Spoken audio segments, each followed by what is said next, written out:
If you are still mourning the end of the Jim Harbaugh era for Michigan football, it's time to move on. It's time to move past because it is officially a new era in Ann Arbor. The 21st head coach of the Michigan Wolverines has been announced, and I only have one thing to say about that. Smash. Let's talk about it on this episode of Locked On Wolverines. You are Locked On Wolverines, your daily podcast on the Michigan Wolverines, part of the Locked On Podcast Network.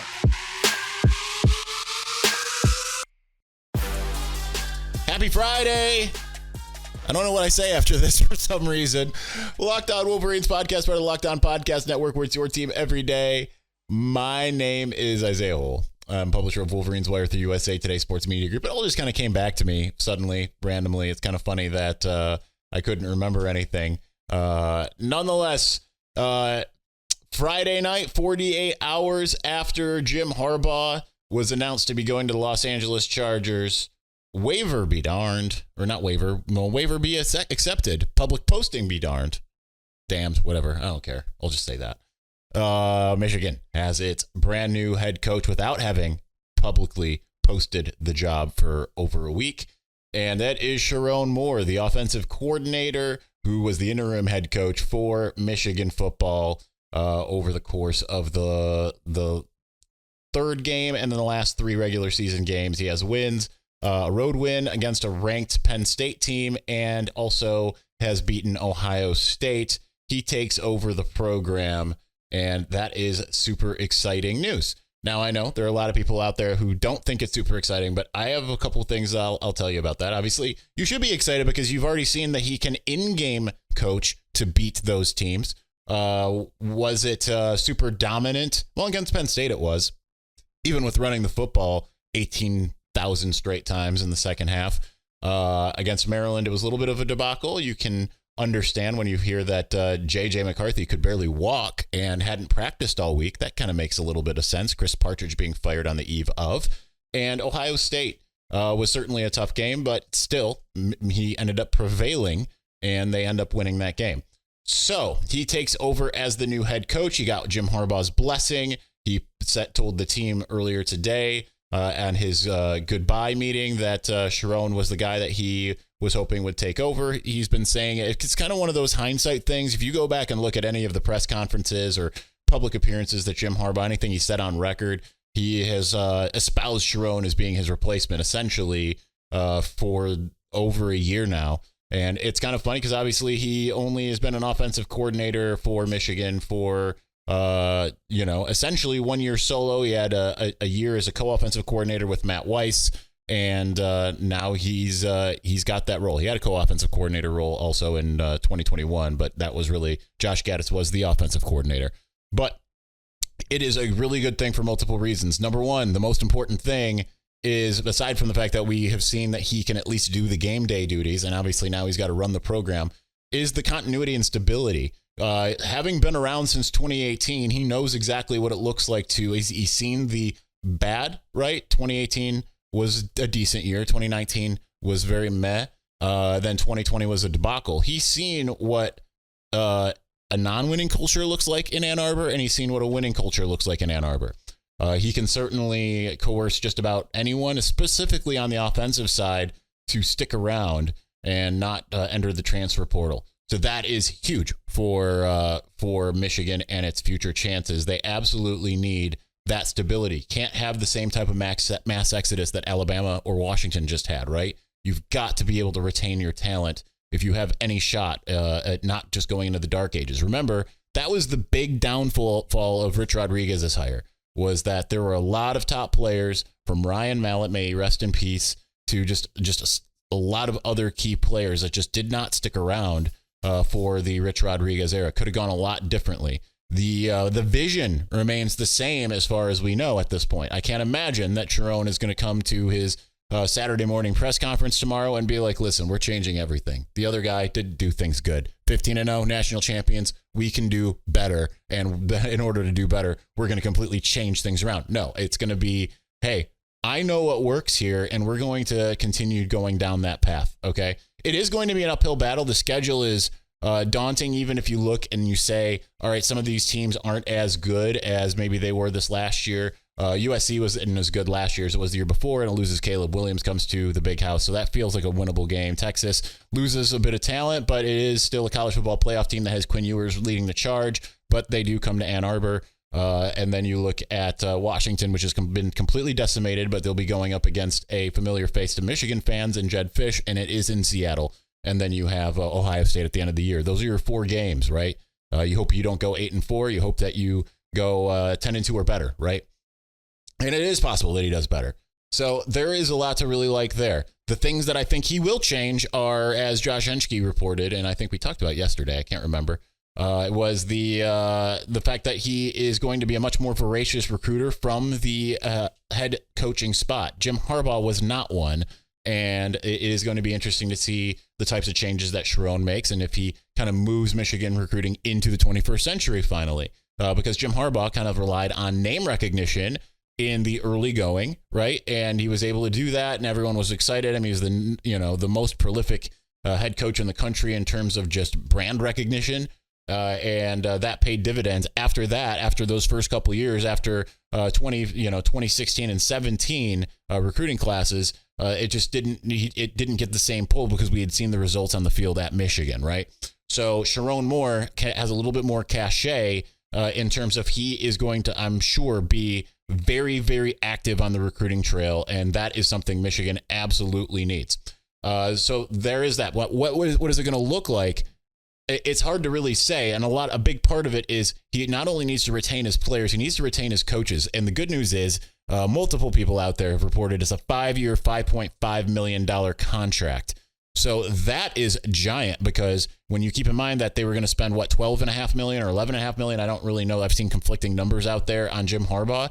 That means that they have essentially, that's outside of the scope of what they were going to spend on coaches, assistant coaches. Now they've got $7.5 million that they can say, hey, you know what? Or $7 million. They can be like, you know what? We are going to spend that. Like, hey, Jesse Minter, we want you to stick around, right? And I told you what a high level person, a name that everybody here would know, told me that the hope was they'd be able to retain Jesse Minter. I don't know how much we can read into that. That could just be saying, hey, that'd be cool if he stuck around, or if they're actually going to really go after him.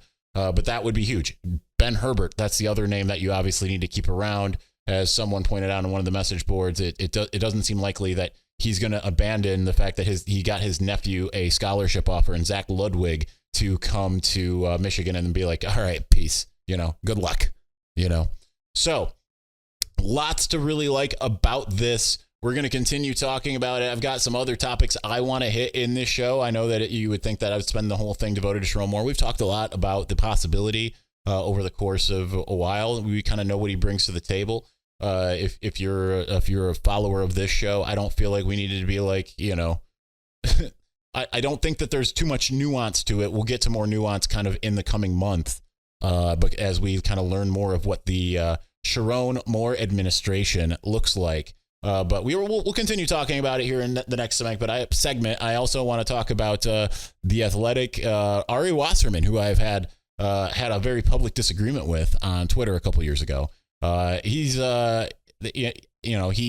said Ohio State fans need to quit crying, and other people notable people have looped in and said, hey, yeah, you got a loser mentality right now.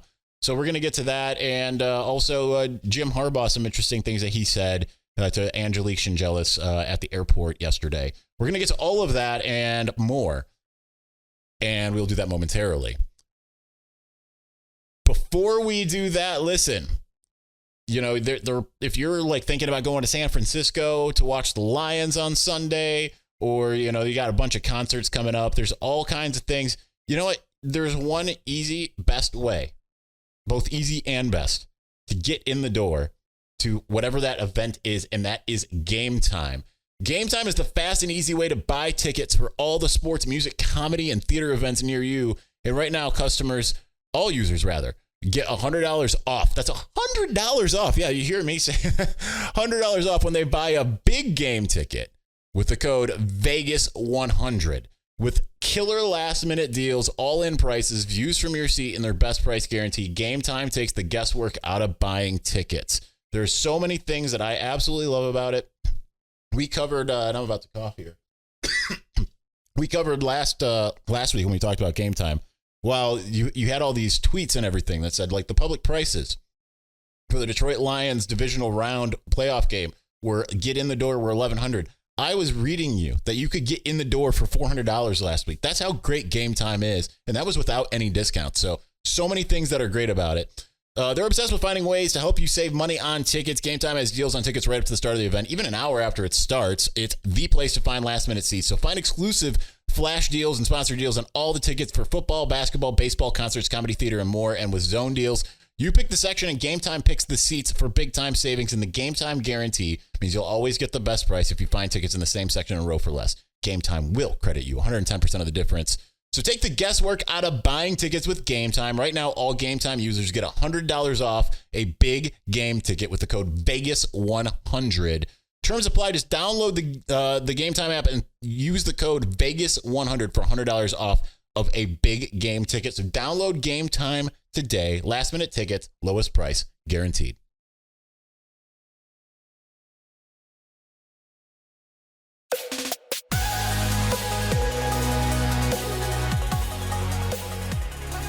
Missouri is being very needy right now. The last like couple weeks of podcasts, really since I got back from bowl season, she hasn't wanted to be in here, and she is begging for attention at the moment. For those who are watching on video, let's get her an appearance. You might not be able to see her with the cropping and everything, but here she is. There's the puppy. She is excited about Sherrone Moore being hired as well. Here's the thing. There's going to be a lot of people here who certainly feel like it's an uninspired hire. We covered some of this earlier in the week, but there are reasons why you make this hire, right?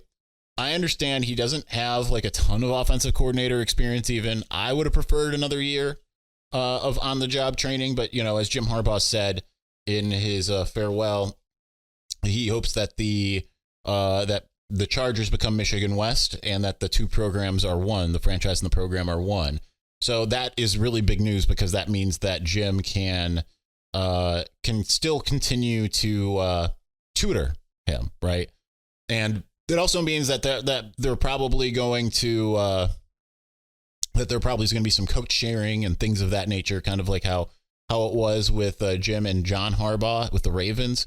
That means that you can have some kind of that similar relationship of information sharing. I think one of the biggest things for me is because what we don't know about Chiron is when he needs to hire an assistant coach, what does he look for? That's one of the things Jim has been really good at. Even things that haven't worked necessarily, they were still at least on paper really good or really good in the beginning before they got figured out, aka Don Brown.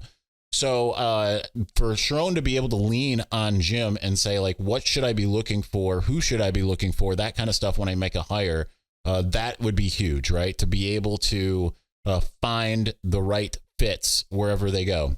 So that is giant. I know, again, there's people that want that national search. I'm telling you, that would have been a debacle. In the age of NIL and all of this pay-for-play that is currently happening and tampering, all the illegal things that are happening that the NCAA just does not seem to care about. Instead, they care about cheeseburgers and grainy iPhone film. You would see probably a mass exodus if suddenly they brought in a Lance Leopold, certainly a Brian Kelly. I don't think that necessarily moves the needle. Maybe it would have moved the needle for like Bryce Underwood, but at what cost, right? And Sherrone Moore at least knows what it takes to win a national championship. We haven't seen that from Brian Kelly or the rest of the field. So while he might not have been the head guy, we also know he knows what it takes, at least on game day. I mean, he knows what it takes in the practice. He might not have led practice, but certainly he had a big part in the game planning and all of that with Ohio State. He knows what Michigan's culture is. You get to retain your personnel. And you also know, like, okay, I have been a part of this. I have been a part of the resurgence. I was here before the resurgence. I know what it takes, and I'm going to do everything I can to make that happen. So that is huge. I'm just making sure there isn't anything else here as I get a notification on Twitter. But I think that you can't understate that. And for anyone who's refuting that, either you didn't live through the transition from Lloyd Carr to Rich Rodriguez, or you are willfully forgetting about it. It's continuity is huge, especially at Michigan, because you've seen it, right? People who have familiarity, certainly there have been outsiders who have come in, right? Bo Schembechler was an outsider. Fielding H. Yost was an outsider. But there's been a lot of success from their successors. You look at people like Fritz Chrysler and Benny Oosterbaan, who had played at Michigan and had the success. And then obviously there have been others who haven't. Jumbo Elliott did not have the most success as not Jumbo, Bump Elliott. Bump Elliott didn't have the best success and was replaced by Bo Schembechler. But when Bo Schembechler was done, he gave it to Gary Moeller, who at least was really good against Ohio State. When he was out, Lloyd Carr took it to the next level, right? So that's more of the trajectory you want. Now, certainly there have been people who, like Brady Hoke, who had been in the Michigan program in that national championship year, who did not and had a pretty good stellar success at the group of 5 level, only to come to Michigan and not have that. So, who knows? But as long as Michigan and everybody is willing to help Sherrone Moore really build out the staff and help him with NIL financially and all of those types of things, then they'll be in a good spot, right? Keep in mind that Ryan Day hadn't really been doing a heck of a lot, right? I'm gonna look real quick just because I feel like, oops, I'm just messing up here. Come on. Okay, well, I messed this up here. Playing with the computer, hitting keys that I don't mean to hit. Oh, wait, no, I can't. I'm like an 80-year-old over here, trying to figure out what the heck is what. Let me make sure I didn't mute my audio. Okay, I didn't.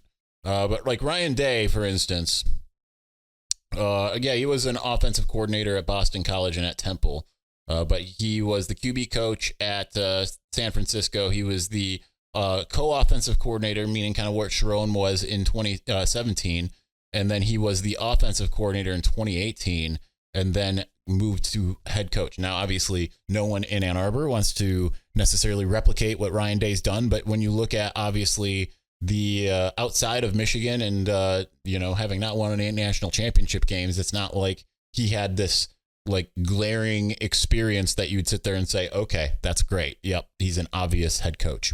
So,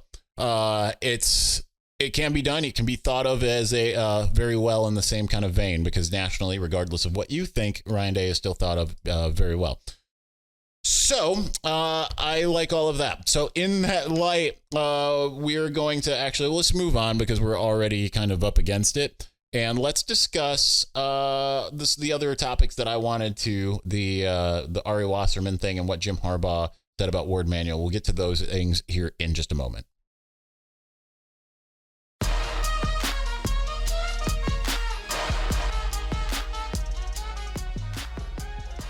I love how I closed the window I absolutely needed. That's fun. So Jim Harbaugh went and met with Angelique Chengelis at the airport yesterday, and he was asked kind of about the what would have kept him at Michigan, kind of more like the consternation between him and Warde. Because, right, that's been the narrative. I've been telling you that it's overblown. I know there are a lot of people who are more in the know than me in a lot of ways that say it's not overblown, it's underreported somehow. But I still believed it was overblown and that he was taking an NFL job if offered. That was just going to be the case. So here's what Jim Harbaugh said about the situation to Angelique. Said, I know I was wanted at Michigan. In the 6th grade, my English teacher introduced the concept of critical reading. This concept of believing everything you hear or everything you read, it's all good. You know what? The proof was in the pudding. There is no villain. I've long thought this: when a coach leaves, the only way everyone is happy is if the coach dies. They're either mad at him for leaving or he's mad at them for firing him. Glad I've got a future. Glad I'm alive. I'm sad I'm not going to be a part of this passing of the torch from, for example, J.J. McCarthy to Jaden Denegal or Alex Orji. The day J.J. declared out on the field were Jaden Denegal and Alex Orji, and they were throwing to Kendrick Bells, and I walked by and I was like, yeah, that's beautiful. So I know that there's people out there that are going to be like, he doesn't mean any of that. And sure, you're entitled to your opinion of that. But it corroborates what I have been saying kind of all along, is that that's an overblown story. Now, is there friction there? Certainly, right? There, there have been jobs that I've had in my life where maybe there was a boss I didn't care for, but if I was, say, retained, like there have been jobs, like I got laid off by a couple, at a couple places that just didn't have room for me or whatever. And I would have stayed at some of them. Even though maybe I did not get along with my boss, right? If I had gotten what I wanted or needed and all of that kind of stuff. Or there have been times I've left places where I've really liked the person that I've worked for, right? So I just think that it's overblown, right? Now, there are elements where you can sit there and say, okay, well, maybe you didn't trust Warde. Okay, that's fine. But it's pretty clear that he wasn't leaving because he's just like, you know what? Screw this guy. I am out of here. Whatever. So I think that is notable.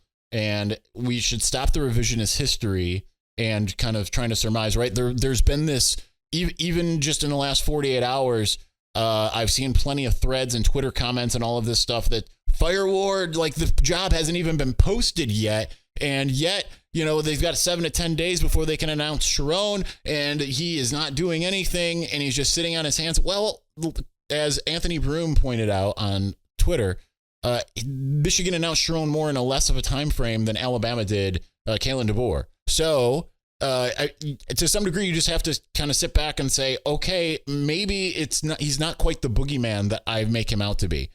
You can disagree with a lot of things. You can think that that Warde is not deserving of the job, and I'm not going to begrudge you of that. But it's one of those things where it's like every little tiny thing is like Warde is just completely messing up and everything. And I will tell you that I spoke to someone that is in the upper echelons of the University of Michigan. And when it comes to all of this stuff, they said, I have full trust in Warde Manuel. And that includes the attempt to retain someone like Jesse Minter. So take that for what it's worth, right? Like there's going to be people that say, oh, it's fractured beyond repair. He needs to go. And again, I'm not going to disabuse you of that, but I am at least going to tell you the things that I know. And I'm going to tell you that there's a large degree of like kind of mob mentality that's going on with him. And I don't necessarily agree with that. All right, last thing, worth the read, worth the price of admission to go to The Athletic and check out Ari Wasserman's article. He was arguing back and forth with Ohio State fans. And keep in mind, Ari Wasserman at The Athletic used to cover Ohio State for Land of 10 and I believe other places as well. And he and I got into it 2 years ago when he said the only Big Ten school that was in a fortunate position. This was after 2021.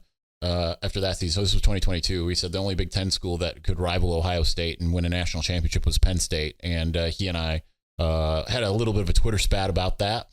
And the petty part of me considered retweeting that after the national championship game, and I thought better of it. But nonetheless, it's completely redeemed himself because he wrote a whole article basically telling Ohio State fans to stop crying cheating because it just is loser mentality. Now, he does say that it, certainly Michigan broke the rules. I don't know that that's so certain still. And that Michigan, it should be punished for what it did do. But when it comes to the national championship and claiming that the reason why your team lost 3 in a row is because of Michigan's cheating, so that's just not true. Which I fully agree with, as Joel Klatt, as I like to constantly say, has said, the more you like to think that this impacted games at the level that many of these people think it has, the less you seem to know about football. That should be a pretty big indictment. And of course, Ari's article also got a lot of people crying the same cheating, but lots of quote tweets on that. Stuart Mandel and Ralph D. Russo from AP saying like, yep, loser mentality. And it really is, right? Because it's you aren't able to see past your own hurt from the last couple of years. Like it couldn't just be that Michigan was better. And that, did they find, or should I say, did Connor find a gray area to exploit and utilize it. Absolutely. But there's a heck of a lot worse out there that some of these teams have done.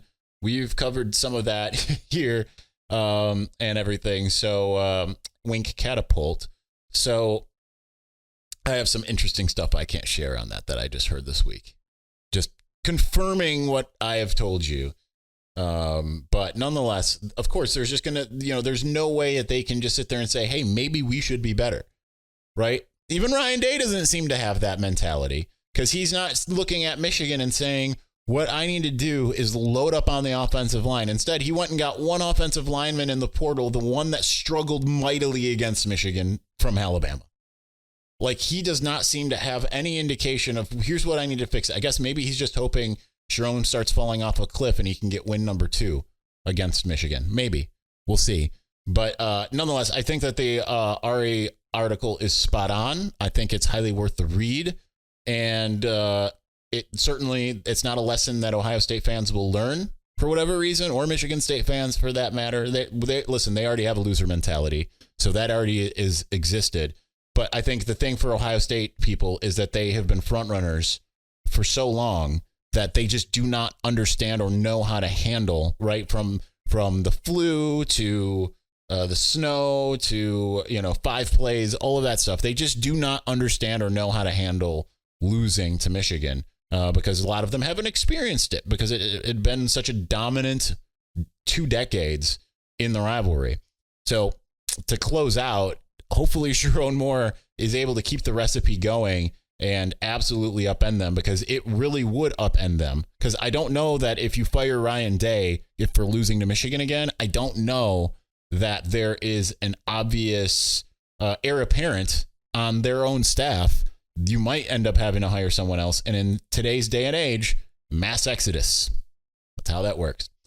Anyway, that's going to do it. So thanks for watching. Thanks for listening. We will be back. Was going to be back tomorrow, but now that we have the 11 a.m.